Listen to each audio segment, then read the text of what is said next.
முதலீடு செய்வோம், முன்னேறுவோம். நண்பர்கள் அனைவருக்கும் இனிய தீபாவளி நல்வாழ்த்துக்கள். இந்த தீபாவளி உங்கள் வாழ்க்கையில் நல்ல வெளிச்சத்தையும் மிகப்பெரிய சந்தோஷத்தையும் கொண்டு வரணும்னு இறைவனை நான் வேண்டிக்கிறேன். இந்த தீபாவளிக்கு பார்த்தீங்கன்னா எல்லா தீபாவளிக்குமே நாம் எல்லாரும் புது ட்ரெஸ் வாங்குவோம், புது ஜுவல்ஸ் வாங்குவோம், இந்த மாதிரியான விஷயங்களை வாங்குவோம். அது எல்லாமே நமக்கு அன்றைய தேதிக்கு நமக்கு சந்தோஷத்தை கொடுத்தாலும், வருங்காலம் எதிர்காலமும் நமக்கு சந்தோஷத்தை கொடுக்கணும்னா அதற்கு தேவையான முதலீடுகள் நம்மளுடைய வாழ்க்கையில் இருக்க வேண்டியது மிக மிக முக்கியமான ஒரு விஷயம். அந்த மாதிரி முதலீட்டுக்கு தேவையான சில ஸ்டாக்ஸை தான் நான் இந்த வீடியோவில் உங்களுக்கு டிஸ்கஸ் பண்ண போகிறேன். இந்த ஸ்டாக்ஸ் வந்து ஒரு வருங்காலத்தில் நல்ல ஒரு ஏற்றத்தை கொடுக்கும், நல்ல ஒரு ப்ராஃபிட்டை கொடுக்கும்னு நான் நம்புகிறேன். இந்த வீடியோ ஃபுல்லாக ஸ்கிப் பண்ணால் பாருங்கள். இந்த வீடியோ கண்டிப்பாக உங்களுக்கு யூஸ்ஃபுல்லாக இருக்கும். அது மட்டும் இல்லாமல் நம்மளுடைய வீடியோ முதல் முறையாக பார்க்குற நண்பர்கள் நம்ம சேனலுக்கு மறக்காமல் சப்ஸ்கிரைப் பண்ணிவிடுங்க. வாங்க நண்பர்களே, வீடியோ கிளப்பலாம். சிடிஎஸ்எல் நம்ம எல்லாருக்குமே ஒரு சின்ன டவுட் இருக்கும். நம்ம ஸ்டாக் மார்க்கெட்டில் ஸ்டாக்ஸ் எல்லாம் வாங்குகிறோம். அந்த ஸ்டாக்ஸ் வாங்குறது எங்கே ப்ரோ இருக்குது, நம்மளால் அந்த ஸ்டாக்ஸை பார்க்க முடியலையே, எங்கே தான் அந்த ஸ்டாக்ஸ் இருக்குன்னு பார்த்தீங்கன்னா அது ஸ்டோராக இருக்கக்கூடிய இடம் தான் இந்த சிடிஎஸ்எல் அப்படிங்கிறது. ஸ்டோர் பண்ணி வைக்கக்கூடிய இடம் தான். என்னென்னு பார்த்தீங்கன்னா சென்ட்ரல் டெபாசிட்டரி சர்வீஸ் லிமிடெட். நம்ம வாங்கக்கூடிய ஸ்டாக்ஸ் எல்லாமே பார்த்திங்கன்னா ஒரு எலக்ட்ரானிக் ஃபார்மேஷனில் இங்கே தான் ஸ்டோர் ஆகிருக்கும். நம்ம வாங்கின உடனே டிமேட்டில் இப்போதைக்கு நம்மளுடைய ஸ்டாக் அக்கௌண்ட்டில் T+1 இருக்குது. அதாவது இன்றைக்கி நம்ம ஸ்டாக் வாங்கினோன்னா நாளைக்கு நம்மளுடைய டிமேட் அக்கௌண்ட்டில் அது கிரெடிட் ஆகிடும். அதே மாதிரி நம்ம செல் பண்ணாலும் நம்மளுடைய டிமேட் அக்கௌண்ட்லேருந்து மறுநாள் அது வெளியே வந்துடும். இந்த மாதிரி இப்போ பார்த்தீங்கன்னா சிடிஎஸ்எல் இருக்கிற மாதிரியே என்எஸ்டிஎல்னு 2 இருக்குது. அப்போது நம்ம நண்பருக்கு சில பேருக்கு சந்தேகம் வந்துடும், சிடிஎஸ்எல் பெஸ்ட்டா என்எஸ்டிஎல் பெஸ்ட்டான்னு. இப்போ இந்த வீடியோவில் பார்த்தீங்கன்னா நம்ம எந்த ஸ்டாக் பெஸ்ட்டுன்னு சொல்ல போகிறதில்ல. இந்த 2 ஸ்டாக்கில் சிடிஎஸ்எல் ஒரு நல்ல ஒரு ஏற்றத்தை கொடுக்குற வாய்ப்பு இருக்கிறதா தான் நான் பார்க்குறேன் நண்பர்களே. அது மட்டும் இல்லாமல் பார்த்தீங்கன்னா இந்த சிடிஎஸ்எல்ன்றதும் லைக் பார்த்தீங்கன்னா ஒரு பேங்க் மாதிரி தான். என்னென்னா நம்ம பேங்க்கில் என்ன பண்ணுவோம், நம்மளுடைய பணத்தை கொண்டு போய் சேவிங் அக்கௌண்ட்டில் வைப்போம், இல்லை எஃப்டியில் ஃபிக்ஸ்டு டெபாசிட்டில் வைப்போம். அப்புறம் அதுக்கடுத்து நமக்கு எப்போ பணம் தேவையாக இருக்குதோ அந்த டைமில் நாம் வந்து அந்த பணத்தை வித்ட்ரால் பண்ணி நம்மளுடைய யூஸ் பண்ணிக்கிடுவோம். அதே மாதிரி தான் நம்முடைய ஸ்டாக்ஸும் பார்த்திங்கன்னா சேஃபாக சிடிஎஸ்எல் சென்ட்ரல் டெபாசிட்டரி சர்வீஸில் இருக்கும். அதே மாதிரி இப்போ என்எஸ்டிஎல்லும் லிஸ்ட் ஆகிடுச்சு. பார்த்திங்கன்னா நண்பர்களே, இதில் எங்களுடைய இன்ட்ரென்சிக் வேல்யூவை விட இந்த ஸ்டாக் பார்த்திங்கன்னா டபுளாக தான் இருக்குது. அடுத்து பார்த்திங்கன்னா இவங்களோட ரிசல்ட் பார்க்கணும் நண்பர்களே. மெயினாக பார்த்திங்கன்னா எந்த ஒரு ஸ்டாக்குமே பார்த்திங்கன்னா நல்ல ஒரு ஏற்றத்தை கொடுக்கணும்னு பார்த்திங்கன்னா அவங்களோட ரிசல்ட் பார்த்திங்கன்னா சூப்பராக இருக்கணும். இதில் பாருங்கள் நண்பர்களே, வருஷம் பார்த்திங்கன்னா அவங்களுடைய சேல்ஸ் பார்த்திங்கன்னா ஓரளவு அதிகரிச்சுக்கிட்டே தான் போகுது. அது மட்டும் இல்லாமல் பார்த்திங்கன்னா அவங்களோட நெட் ப்ராஃபிட்டும் ஓரளவு ஜெனினாகவே இருக்குது. எதற்காக இப்போ அந்த ஸ்டாக்கை நம்ம டிஸ்கஸ் பண்ணுறோன்னு பார்த்தீங்கன்னா இது வந்து முன்னாடி வரைக்கும் கிட்டத்தட்ட ஒரு 2-3 மாதம் முன்னாடி வரைக்கும், அதாவது என்எஸ்டிஎல் லிஸ்ட் ஆகிறதுக்கு முன்னாடி வரைக்கும் ஒரு மொனோபொலி ஸ்டாக்காக தான் இருந்துச்சு. தற்சமயம் தான் வந்து என்எஸ்டிஎல் இதுங்களுக்கு போட்டியாக இருக்கிறாங்க. பட் மற்ற ஸ்டாக்ஸில் இப்போ நம்ம எஃப்எம்சிஜி எடுத்துக்கிட்டோன்னு வைங்களேன், ஐடிசி, நெஸ்ட்லே, அப்புறம் ஹெச்யூஎல், அப்புறம் இந்த மாதிரி இமாமி, அந்த மாதிரி நிறையா வந்து போட்டி, ஒரு கம்பெனிக்கு இன்னொரு கம்பெனி போட்டி கம்பெனிகள் இருக்குது. ஆனால் இதில் பார்த்திங்கன்னா என்எஸ்டிஎல் சிடிஎஸ்எல் 2 பேர் தான் இருக்காங்க. வரக்கூடிய நம்மளுடைய இந்தியாவில் பார்த்திங்கன்னா டிமேட் அக்கௌண்ட்டோட எண்ணிக்கை வந்து அதிகரிக்க தான் போகுது. அப்படி டிமேட் அக்கௌண்ட் வந்து அதிகரிக்கிற போது என்ன ஆகும், இந்த சிடிஎஸ்எல்க்கு வருமானமும் அதிகமாக தான் ஆகும். அந்த ஒரு காரணத்தை பேஸ் பண்ணி தான் நான் வந்து இந்த ஸ்டாக்கை ஒரு இன்வெஸ்ட்மெண்ட்டுக்கு ஏற்ற ஸ்டாக்காக பார்க்குறேன். அது மட்டும் இல்லாமல் பார்த்தீங்கன்னா நண்பர்களே, இங்கே பாருங்கள் இயர் ஆன் இயரில் இவங்களுடைய பெர்ஃபார்மன்ஸையும் பாருங்கள் எப்படி அவங்களுடைய ரெவன்யூ வந்து எந்தளவுக்கு ஜம்ப் பண்ணி 225 அடுத்த வருஷம் 350, அடுத்து 550, அதுக்கடுத்து பார்த்திங்கன்னா ஒரு நல்ல ஒரு ஏற்றத்தை கொடுத்துருக்குது. அதே மாதிரி இவங்களோட ப்ராஃபிட்டும் பாருங்கள் நண்பர்களே, கணிசமான அளவு கொடுத்துருக்குது. இவங்களோட மெயினாக நம்ம பார்க்க வேண்டிய பார்த்தீங்கன்னா ஸ்டாக் ப்ரைஸ் சிஏஜிஆர் நண்பர்களே, கம்பைன்ட் ஆனுவல் கிராத் ரெவன்யூ பார்த்தீங்கன்னா 5 வருஷத்துக்கு 49% அளவுக்கு ரிட்டர்ன் கொடுத்துருக்கு நண்பர்களே. எங்கேயாச்சும் இந்த மாதிரி ரிட்டர்ன் நமக்கு கிடைக்குமா? கண்டிப்பாக இந்த ஸ்டாக் வந்து வரக்கூடிய காலங்கள் இதே மாதிரி ஒரு மிகப்பெரிய ஏற்றத்தை கொடுத்து இந்த ஸ்டாக் வச்சுருக்கக்கூடிய நம்மளெல்லாம் கண்டிப்பாக ஒரு நல்ல ஒரு வெல்த் க்ரியேட் பண்ணி கொடுக்குன்னு தான் நான் நம்புகிறேன் நண்பர்களே. அடுத்து பார்த்திங்கன்னா என்பிஎஃப்சியில் இருக்கக்கூடிய ஒரு நல்ல ஒரு கம்பெனின்னு சொல்லலாம். அதாவது இவங்களோட மெயின் பிஸ்னஸே பார்த்திங்கன்னா கடன் கொடுக்குறதான். கடனுக்கு கொடுத்து அதில் வரக்கூடிய இன்ட்ரெஸ்ட், அதாவது வட்டியை வந்து ப்ராஃபிட்டை காட்டுறது தான் இவங்களுடைய மெயின் பிஸ்னஸ். இவங்க கடன் கொடுக்குறது பார்த்திங்கன்னா நம்ம பொதுமக்களுக்கு கொடுக்குறாங்க. அப்புறம் சில கம்பெனிஸ் சின்ன சின்ன தொழில் பண்ணுறதுக்குள்ள கம்பெனிஸ்க்கு கடன் கொடுக்குறாங்க. அப்புறம் ஹோம் லோன் இந்த மாதிரியான விஷயங்கள்லாம் பண்ணிகிட்டு இருக்காங்க. நிறைய மக்கள் பார்த்திங்கன்னா பேங்க்கில் போய் லோன் கேட்குறப்ப அவங்க சொல்லிவிடுவாங்க, அந்த டாக்குமெண்ட் கொண்டு வாங்க, இந்த டாக்குமெண்ட் கொண்டு வாங்கன்னு சொல்லி அலக்கழிச்சிடுவாங்க சில பேங்க்கில். அந்த ஒரு காரணத்தில் மக்கள் பார்த்திங்கன்னா இந்த மாதிரியான என்பிஎஃப்சி, அதாவது நான் ஃபினான்சியல் பேங்க் சர்வீஸ் கொடுக்குறவங்கள போய் பார்த்துக்கிறாங்க. இதில் பார்த்தீங்கன்னா எங்களோட மெயின் பாருங்கள் நண்பர்களே காட்டுறேன். இவங்களுடைய டெட்டு பார்த்திங்கன்னா அதிகமாக தான் இருக்குது. எப்போவுமே ஃபினான்ஸ் பண்ணுற கம்பெனிக்கு பார்த்திங்கன்னா கடன் அதிகமாக தான் இருக்கும். அதனால் இந்த கம்பெனிக்கு இவ்வளோ கடன் இருக்குதுன்னு பார்த்து நீங்கள் யாரும் பயப்பட வேண்டிய தேவை இல்லை. அது மட்டும் இல்லாமல் இந்த ஸ்டாக் பார்த்திங்கன்னா ஒரு 3 வருஷத்தில் பாருங்கள் நண்பர்களே எந்த அளவுக்கு ஏற்றத்தை கொடுத்துருவோம். ஒரு ₹700 இருந்த ஸ்டாக் பார்த்திங்கன்னா இன்றைக்கி அப்படியே கிட்டத்தட்ட டபுள் ஆயிருக்கு. வருஷத்துக்கு கிட்டத்தட்ட ஒரு 25% அளவுக்கு ஏற்றத்தை கொடுத்து. அதுமாதிரி இவங்களுடைய ரிசல்ட்டையும் பார்த்தீங்கன்னா தெரியும். இயர் ஆன் இயர் ரிசல்ட் பார்க்குறேன், குவார்டர் ஆன் குவார்டர் ரிசல்ட் வேண்டாம். இயர் ஆன் இயரில் ரிசல்ட்டை பாருங்கள் நண்பர்களே. 2020 1000 கோடி கொடுத்துட்டு இருந்தாங்க. இப்போ 4 வருஷத்தில் 5 வருஷத்தில் பார்த்தீங்கன்னா கிட்டத்தட்ட 4400 கோடி. அப்படியே வருஷத்துக்கு 1000 கோடி அளவுக்கு அவங்களுடைய ப்ராஃபிட் வந்து அதிகரிச்சுக்கிட்டு தான் இருக்குது. வரக்கூடிய காலங்களில் நம்ம நாட்டோட மக்கள் தொகை அதிகமாக இருக்கிற ஒரு காரணத்தினால நிறைய மக்கள் கடன் வாங்குகிறாங்க. அதனால் இவங்களுடைய ப்ராஃபிட் வந்து எக்காரணத்தை கொண்டு குறைய போகிறதில்ல. இவங்க ப்ராஃபிட்டபுளாக தான் இருக்க போகுது. இவங்களுடைய சிஏஜிஆரும் பாருங்கள் நண்பர்களே. ஸ்டாக் ப்ரைஸ் சிஏஜிஆர் பாருங்கள். 10 வருஷத்துக்கு இயர்லி கன்சிஸ்டன்ஸாக வருஷத்துக்கு 30% ரிட்டர்ன் கொடுத்துருக்காங்க நண்பர்களே.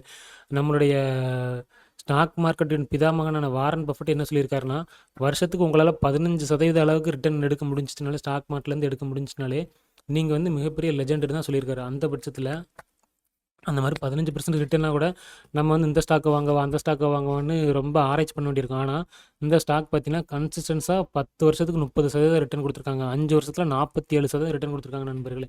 அப்போ இந்த ப்ரைஸ் வந்து 10 வருஷத்துக்கு முன்னாடி இந்த ஸ்டாக் வச்சுருந்தாங்க நண்பர்களுக்கு பார்த்தீங்கன்னா மிகப்பெரிய ரிட்டர்னை கொடுத்துருக்கும். அப்போ இப்போ சில நண்பர்களுக்கு சந்தேகம் வரும், அப்போ ஏற்கனவே இவ்வளோ ரிட்டர்ன் கொடுத்துருச்சே ப்ரோ, அப்போ இனிமேல் வரக்கூடிய காலங்கள்லாம் இது இதே மாதிரி ரிட்டர்ன் கொடுக்குமான்னா கண்டிப்பாக கொடுக்குன்னு தான் நான் நம்புகிறேன் நண்பர்களே.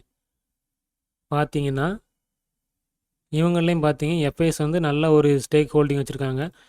ஒரு 28% அளவுக்கு ஸ்டேக் வச்சுருக்காங்க. டிஏஎஸ் பார்த்தீங்கன்னா ஒரு 16% அளவுக்கு ஸ்டேக் வச்சுருக்காங்க. இந்த கம்பெனி ஒரு நல்ல கம்பெனின்னு தான் நான் பார்க்குறேன். லாங் டேர்முக்கு இந்த கம்பெனி வந்து ஒர்த்தாக இருக்குன்னு தான் நான் பார்க்குறேன் நண்பர். இந்த லிஸ்ட்டில் அடுத்து நம்ம பார்க்க போகிற ஸ்டாக்ஸ் அதானி பவர். அதானி ஸ்டாக்ஸ்னாலே நிறைய நண்பர்களுக்கு வந்து வேப்பங்காயாக கசக்கும்.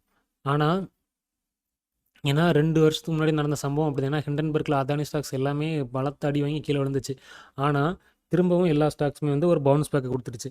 அதானி குரூப் ஆஃப் ஸ்டாக்ஸ்லேயே எனக்கு பிடிச்ச 2 ஸ்டாக் இருக்குது. அதில் ஒன்று அதானி பவர். அதானி பவர் பார்த்தீங்கன்னா இந்தியாவில் பல ஸ்டேட்ஸில் வந்து பிஸ்னஸில் பண்ணிகிட்டு இருக்காங்க. என்ன பிஸ்னஸ் பண்ணுறாங்கன்னா தெர்மல் பவர் பிளான்ட் வந்து பில்டு பண்ணி அங்கேருந்து பவர் டிரான்ஸ்மிஷன் பண்ணுறாங்க. ஏன்னா நம்மளுடைய நாடு வந்து டெவலப்பிங் கண்ட்ரின்றதுனால பவர் கன்சம்ஷன் வந்து அதிகமாக இருக்கும். அதுவும் இல்லாமல் நம்ம நாட்டிலேருந்து இப்போ தான் இவி வெஹிக்கிள் வந்து நல்லா ஒரு க்ரௌத் கொடுக்க ஆரம்பிச்சிருக்கு. இவி வெஹிக்கிளுக்கு கண்டிப்பாக வந்து பவர் சப்ளை வந்து கண்டிப்பாக இருக்கணும். இந்தியாவிலேயே ப்ரைவேட் செக்டரில் பவர் ஜென்ரேட் பண்ணக்கூடிய ஃபஸ்ட் பிளேஸில் இருக்கிறது அதானி தான். ஓகே. அதுலேயும் பார்த்தீங்கன்னா மற்ற ஸ்டேட்லலாம் இவங்க வந்து தமிழ்நாட்டில் பெருசாக இல்லையேன்னு பார்த்தா இவங்களுடைய மெயின் பிஸ்னஸ் பார்த்தீங்கன்னா இந்தியாவில் நார்த் ஜோன்லையும் வெஸ்டர்ன் ஜோன்லையும், அதாவது வெஸ்டர்ன் ஜோன்னா மகாராஷ்டிரா, நார்த்தன் ஜோன்லையும் தான் பார்த்தீங்கன்னா இவங்க தற்சமயம் பார்த்தீங்கன்னா பிஸ்னஸ் வந்து பெரிய லெவலில் பண்ணிகிட்டு இருக்கிறாங்க. இவங்களுடைய ப்ராஃபிட் அண்ட் லாஸ் காட்டுறேன் பாருங்கள் நண்பர்களே. ஒரு 2020 வரைக்கும் நெகட்டிவில் இவங்களுடைய ரிசல்ட் கொடுத்துக்கிட்டு இருந்தாங்க.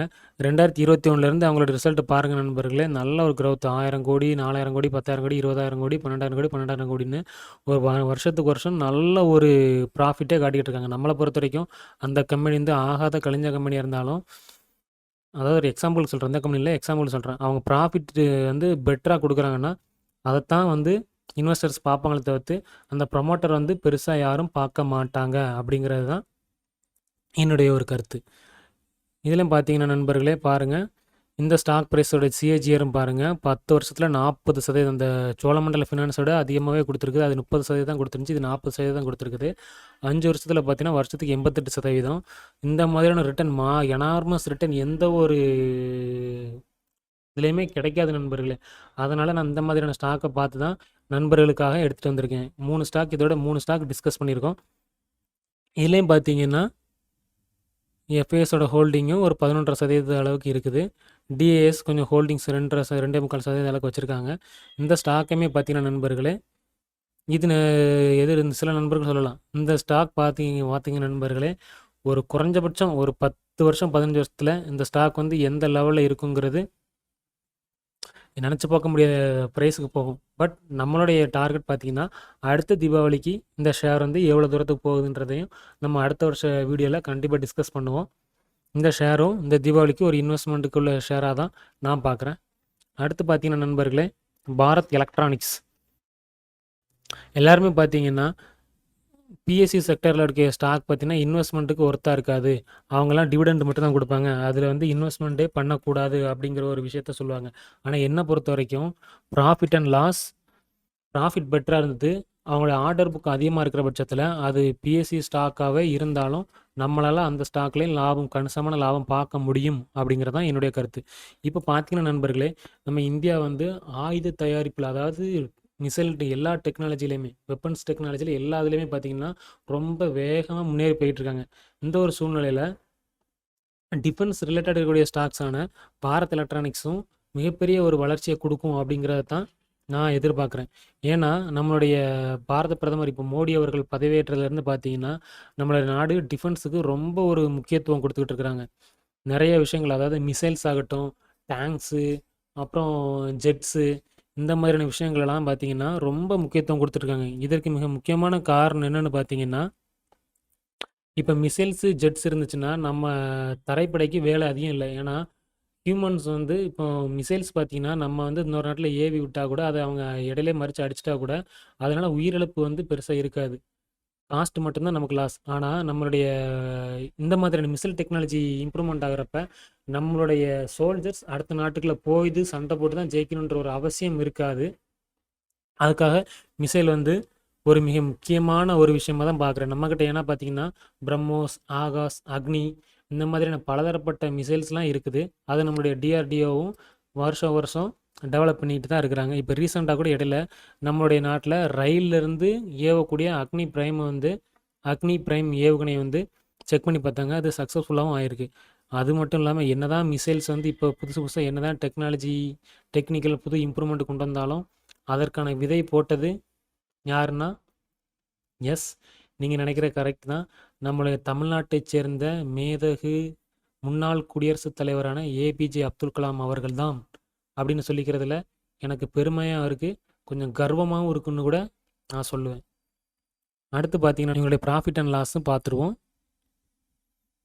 பார்த்தீங்கன்னா பாருங்கள், 2020 ஒரு 1800 கோடி தான் இருந்துச்சு. அங்கேருந்து பார்த்தீங்கன்னா கொஞ்சம் கொஞ்சமாக இயர் ஆன் இயர் பார்த்தீங்கன்னா நண்பர்களே, எந்த ஒரு ஸ்டாக்குமே பார்த்தீங்கன்னா ப்ரைஸ் ஏற்றத்தை கொடுக்கணுன்னா அவங்க வந்து இயர் ஆன் இயரில் அவங்களுடைய ப்ராஃபிட், அதாவது ஸ்டாக்கில் அவங்களுடைய ப்ராஃபிட் வந்து ஏற்றத்தை 2100 கோடி இருந்தது. 2400, 2900, 3900, 5300, 5500ன்னு அவங்களுடைய ப்ராஃபிட் வந்து இயர் ஆன் இயரில் இன்க்ரீஸ் ஆகணும். இப்போ இவங்களோட ஸ்டாக் ப்ரைஸ் ஏஜிஆரும் பாருங்கள் நண்பர்களே, 10 வருஷத்தில் 27%, வருஷத்துக்கு 27% கொடுத்துருக்காங்க. 5 வருஷத்தில் பாருங்கள், வருஷத்துக்கு, அதாவது நம்ம 72 ரூல்னு ஒன்று இருக்குது நம்மளுடைய பங்குச்சந்தையில். 72 ரூல்னால் எந்த ஒரு இன்வெஸ்ட்மெண்ட்டும் வருஷத்துக்கு உங்களுக்கு வந்து என்ன பர்சன்டேஜ் கொடுக்குதோ அதை வந்து 72ஆல் டிவைட் பண்ணும்போது என்ன, இப்போ 72 நீங்களே இப்போ ஒரு 12% ரிட்டர்ன் கிடைக்குன்னா 72 டிவைட் பை 12 போட்டால் 6 வருஷத்தில் அந்த இன்வெஸ்ட்மெண்ட் வந்து டபுள் ஆகும். ஆனால் இங்கே பாருங்க நண்பர்களே, 69 கிட்டத்தட்ட 72 தான். அப்போ நீங்கள் ஒரு 1,00,000 ரூபா 5 வருஷத்துக்கு முன்னாடி போட்டிருந்தீங்கன்னா வருஷம் அது டபுள் ஆயிருக்கும். அப்போ நினச்சி பாருங்கள் உங்களுடைய